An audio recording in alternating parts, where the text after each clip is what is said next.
हिंदी साहित्य first paper के इस क्लास में आपका स्वागत है। आज हमारे जो क्लास का विषय है वो है आदिकाल। हिंदी साहित्य का इतिहास हमने प्रारंभ कर दिया था, तो शुरू में 1-2 क्लासेज हुए हैं, वो आप डिस्क्रिप्शन में लिंक मिल जाएगा। ये आज का विषय है आदिकाल, उसके नामकरण की समस्या है। विभिन्न और युगों के नामकरण की समस्या हम युग के साथ ही या उस प्रवृत्ति के साथ ही आगे बताएंगे। आदिकाल, भक्तिकाल, रीतिकाल, आधुनिक काल में जो जहाँ भी समस्याएं हैं उसको हम डिस्कस करेंगे। आज हम केवल इस आदिकाल के नामकरण की समस्या पर डिस्कस करेंगे इस क्लास में।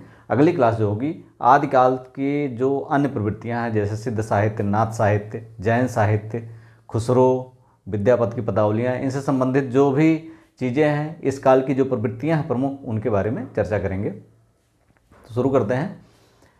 आदिकाल के नामकरण की समस्या। ऐसी समस्या क्यों आई? क्योंकि आदिकाल जो है, आदिकाल में कुछ ऐसे समस्याएं थीं। एक्चुअल में नामकरण कैसे रखा जाता है? नामकरण के लिए ज़रूरी है कि उस काल की जो प्रवृत्तियां हैं, प्रवृत्तियों के आधार पर ही हम नामकरण करते हैं। उन प्रवृत्तियों के निर्धारण के लिए कुछ मानदंड होते हैं, या सारी प्रवृत्तियां तो एक जैसी तो होंगी नहीं, कुछ प्रवृत्तियां अलग होंगी, कुछ अलग होंगी। तो जो ऑल ओवर एक एवरेज निकलता है, एवरेज प्रवृत्तियां जो होती हैं किसी युग की, उसी के आधार पर नामकरण कर देते हैं। तो इसमें जो सबसे बड़ी समस्या है, उसमें पहली समस्या है कि समय की क्या माना जाए। ये 700 ईस्वी से इसको शुरुआत माना जाए, या 1000 से शुरुआत माना जाए, या 1200 ईस्वी से इसकी शुरुआत माना जाए। ये सबसे बड़ी समस्या है। दूसरी समस्या है किन ग्रंथों को प्रमाणिक माना जाए, किन ग्रंथों को प्रामाणिक माना जाए।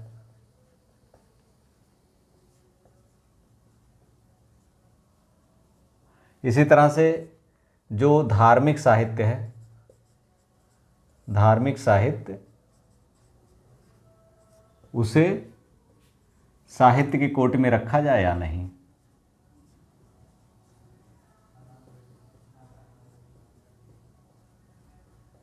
रखा जाए या नहीं। तो इस तरह से बहुत सारी समस्याएं हैं इस काल की। इसलिए प्रवृत्तियों के निर्धारण में सबसे ज़्यादा समस्या अगर आती है तो इस काल में आएगी। कौन सी प्रवृत्तियां का, किन प्रवृत्तियों का किसका नामकरण कैसे किया जाए, इसके आधार पर बहुत सारे लोगों ने नामकरण किया। जैसे हम देखते हैं, सबसे पहले अगर देखते हैं तो जैसे डॉक्टर आचार्य हजारी प्रसाद द्विवेदी, आचार्य महावीर प्रसाद द्विवेदी,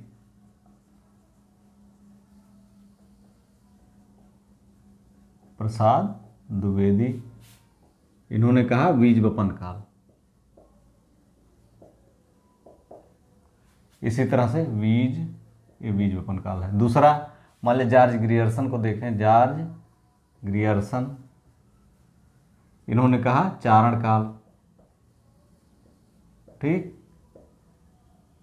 आचार्य रामचंद्र शुक्ल,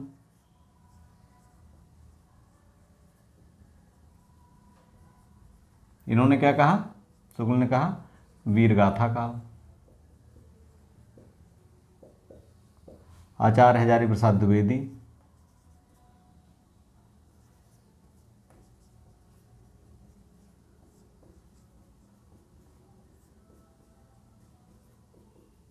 इनका है आचार्य हजारी प्रसाद द्विवेदी का आदिकाल। इसी तरह से राहुल सांकृत्यायन,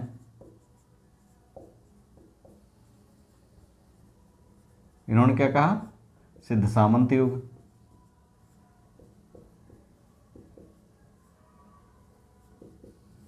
राजकुमार वर्मा, इन्होंने कहा वीर काल। इस तरह से विभिन्न नाम इनके निर्धारित किए गए। ढेर सारे नाम हैं जिनको हम, इनमें कुछ की जो ऊपर हमने लिखा है इन पर चर्चा करेंगे कि इन नामों में कौन सा नाम उपयुक्त है और कौन सा नाम क्यों नहीं होना चाहिए। प्रारंभ में शुरू करते हैं। हिंदी साहित्य इतिहास लेखन की जहाँ शुरुआत हुई है वहाँ से हम शुरू करते हैं। हिंदी साहित्य का जो इतिहास हम जानते हैं कि शुरुआत जो किसने किया है, गारसा दत्त तासी, उसके बाद शिव सिंह सेंगर, इन दोनों लोगों ने शुरुआत किया था हिंदी साहित्य इतिहास लिखने का। प्रारंभ जो है कौन? गारसा द तासी, ये फ्रेंच फ्रेंच थे, ये फ्रेंच भाषी थे, इन्होंने फ्रेंच में ही हिंदी साहित्य का इतिहास लिखा। और दूसरे थे शिव सिंह सेंगर। सेंगर, इन दोनों ने हिंदी का साहित्य का इतिहास में नामकरण का प्रयास नहीं किया। नामकरण का प्रयास, तो यहां प्रश्न ही नहीं उठता कि क्या नामकरण किया इन्होंने। प्रयास नहीं किया, प्रयास नहीं किया। ठीक, इसका तीसरा नाम आता है इसमें जॉर्ज ग्रियर्सन का। इसका आता है जॉर्ज ग्रियर्सन का। इन्होंने क्या कहा? जॉर्ज ग्रियर्सन ने कहा चारण काल। इन्होंने 643 ईस्वी से, इन्होंने 643 ईस्वी से इसका नामकरण किया। 643 से 1300 ईस्वी तक इन्होंने इतिहास लिखा। और दूसरा इन्होंने कहा चारण काल। अब लेकिन सबसे बड़ी समस्या है कि 1300 तक माना इन्होंने, 643 से ही माना, लेकिन 1000 के पूर्व, ईस्वी के पूर्व इसका साक्ष्य नहीं मिलता। चारण कवियों का साक्ष्य ही नहीं मिलता है, तो चारण काल कैसे कहा जाए? और पूरी प्रवृत्तियों के आधार पर अगर देखा, चारण काल की जो परिभाषा है, चारण काल कहने की जो परिभाषा है, सारे या अधिकतम ग्रंथ भी नहीं इसको पूरा करते हैं। और 1000 के ईस्वी के, 643 से माना, और 1000 ईस्वी के पहले तो ये है ही नहीं, एकदम से एक भी खोजने से भी एक कभी नहीं मिलता है चारण काल का, तो सवाल ही नहीं उठता है। इसके बाद जॉर्ज ग्रियर्सन के बाद आते हैं आचार्य महावीर प्रसाद द्विवेदी। आचार्य महावीर प्रसाद द्विवेदी। और अगले हैं इनके साथ ही एक हैं, कौन है? आचार्य महावीर प्रसाद द्विवेदी और मिश्र बंधु।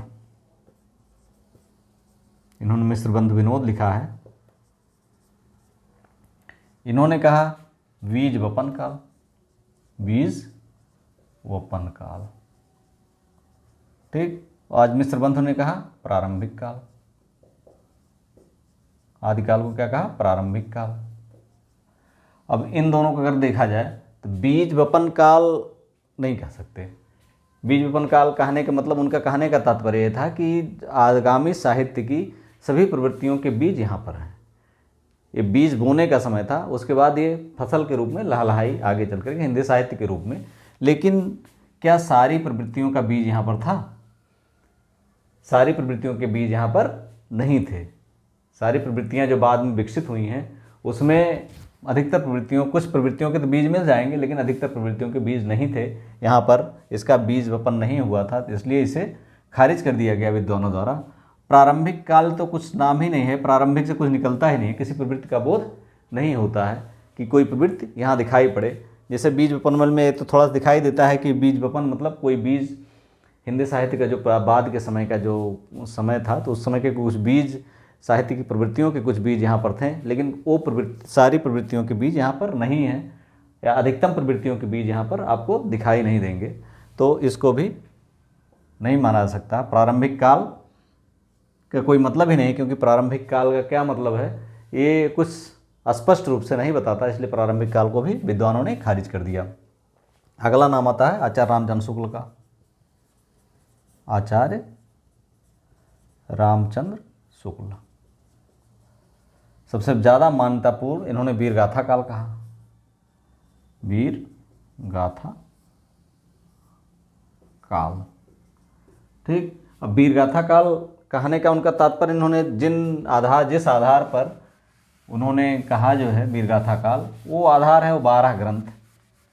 12 ग्रंथों के आधार पर रासो काव्य और कुछ और ग्रंथ, उसमें हम बरहों के नाम लिख देते हैं, जैसे बीसल देव रासो, बीसल देव रासो,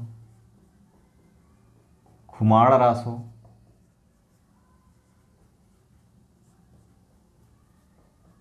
हमीर रासो,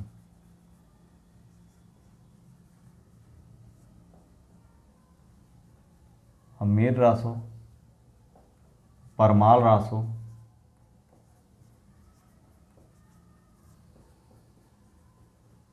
पृथ्वीराज रासो,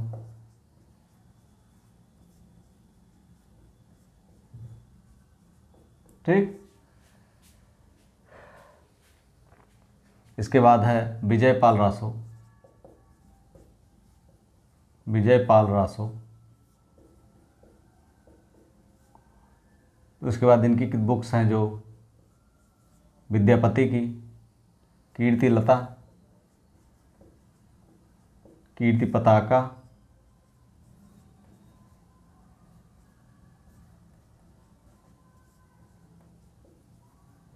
विद्यापति की पदावलियाँ,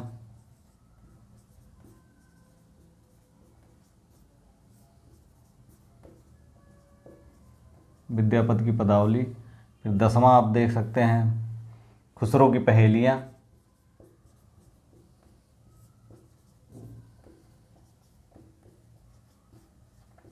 ठीक। 2 ग्रंथ और हैं, कौन कौन से हैं? रासो काव्य में नहीं छूटा है, जयचंद्र प्रकाश और जयमयंक जस चंद्रिका। जय चंद्र प्रकाश और 12वां है जयमयंक जस चंद्रिका। इतने ग्रंथों के आधार पर उन्होंने अपना नाम दिया। इसमें सबसे बड़ी बात है, इसमें जिन ग्रंथों के नाम पर उन्होंने दिया उसमें ये 2 अनुपलब्ध हैं, ठीक, अनुपलब्ध हैं।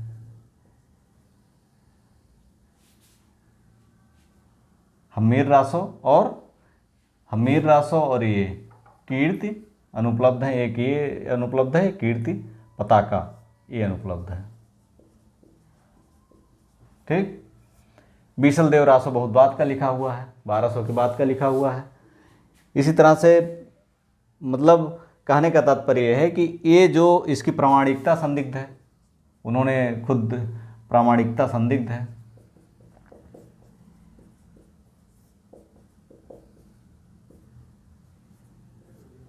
दो अनुपलब्ध हैं, 2 बहुत बाद के लिखे हुए हैं और इसकी प्रामाणिकता असंदिग्ध है। तो इस तरह से, और इसमें जो विद्यापति की पदावलियाँ हैं ये वीरगाथात्मक नहीं कही जा सकती हैं, विद्यापति का काव्य जो है।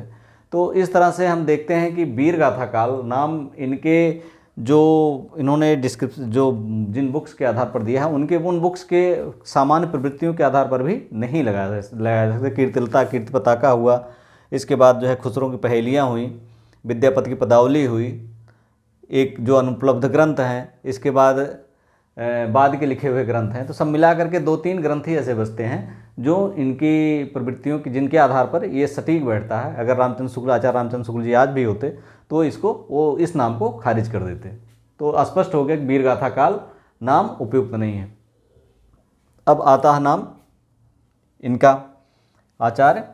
हाँ, और एक चीज़, इन्होंने जितना सिद्ध साहित्य है, जैन साहित्य है, नाथ साहित्य है, इन सब साहित्य को इन्होंने साहित्य की कोटि से ही बाहर कर दिया। इनकी भक्ति को विदेशी माना और इस साहित्य को कोटि से बाहर कर दिया। ये बहुत बड़ा ड्राबैक इनकी इसका है, क्योंकि उस समय व्यापक साहित्य इस पर लिखा गया और भक्ति काल का जो उद्भव है या भक्ति काल का बीज है वो यहीं पर दिखता है, और इसको इन्होंने साहित्य कोटि से बाहर कर दिया। अब आता है इनका नाम आचार्य हजारी प्रसाद द्विवेदी।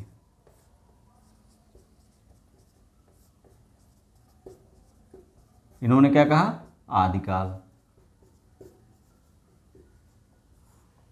प्रारंभिक काल नहीं, आदिकाल। इसलिए आदिकाल कहने का कारण है कि जितनी भी बाद की प्रवृत्तियां हुई हैं, लगभग जैसे भक्ति काल में जो भी प्रवृत्तियां डेवलप हुई हैं उनके बीज जो है यहाँ पर आपको मिल जाएंगे। और दूसरे चीज़ बीज के कह सकते हैं कि उनकी जो आदि रूप होता है वो यहाँ मिल जाएगा। और दूसरा, इन्होंने जो भक्ति साहित्य, सिद्ध साहित्य, जैन साहित्य, नाथ साहित्य, सरहपा कन्हपा, इनकी रचनाओं को, खुसरो की पहेली, मतलब सबको इन्होंने समेटा और एक कह सकते हैं कि एक आदि रूप, भक्ति काल का आदि रूप इन्होंने पूरे भक्ति काल का आदि रूप सिद्ध नाथ साहित्य में, या कबीर का रूप आपको नाथों के या उलटवासी कबीर ने जो लिखी है उसका आदि रूप यहाँ आपको मिल जाएगा। बरसे कम्बल भीगे पानी, कबीरदास की उल्टी बानी, ये उल्टवासियाँ जो है यहीं से शुरू हुई हैं आदिकाल से। इस तरह से सारी प्रवृत्तियों के प्रारंभ जो है यहीं से होता है। भक्ति काल का जो शुरुआत है, भक्ति की शुरुआत है, वो आदिकाल में आपको दिख जाएगी। तो इस तरह से भक्ति काल का आगे हम जब सिद्धनाथ साहित्य, जैन साहित्य, खुसरो पहेलियाँ, विद्यापति की पदावली के बारे में आदिकाल में अध्ययन करेंगे, उनकी प्रवृत्तियों के बारे में अध्ययन करेंगे तो बताएंगे। अभी आप इतना समझ लीजिए केवल कि इन सारी प्रवृत्तियों का, धार्मिक साहित्य की जितनी प्रवृत्तियाँ हैं, इसके अलावा भक्ति काल में जो भक्ति से इतर प्रवृत्तियाँ डेवलप हुई उनका, और भक्ति काल में जो राम भक्ति शाखा, कृष्ण भक्ति शाखा, निर्गुण शाखा, सगुण शाखा, सगुण में राम भक्ति, कृष्ण भक्ति, और निर्गुण में ज्ञानाश्रय और ज्ञानाश्रय, और ये जो निर्गुण वाली शाखा है, तो ये जो है ये सारी चीज़ें यहाँ पर आपको उपलब्ध हो जाएंगी। यहाँ पर सारे किसी न किसी रूप में इसकी प्रवृत्ति यहाँ पर, आदि प्रवृत्ति यहाँ पर है। स्पष्ट रूप से इसका जो नाम होना चाहिए ये आदिकाल, और आज विद्वानों द्वारा ये स्वीकृत है। और जैसे हमने बताया कि उन्होंने जिस नाम का वीर गाथा काल नाम दिया था, अगर आज आचार्य रामचंद्र शुक्ल जी भी होते तो इस चीज़ को वो नकार देते और इस नाम को स्वीकृत नहीं देते। वीडियो आपको अच्छा लगा हो like, subscribe and share. Thank you for watching. अभी तक जिन लोगों ने स्टडी विद शरण IAS को सब्सक्राइब ना किया हो तो सब्सक्राइब कर लें, क्योंकि हिंदी साहित्य के समस्त वीडियो आपको सारे हिंदी साहित्य का इतिहास, इसके बाद जो भी सिलेबस में आपके सिविल सर्विसेज IAS के सिलेबस में जो भी हिंदी साहित्य में है, सारी चीज़ें आपको यहाँ पर प्रमाणिक रूप से और एक कह सकते हैं कि अच्छे और व्यवस्थित रूप से आपको उपलब्ध हो जाएंगी। Thank you for watching.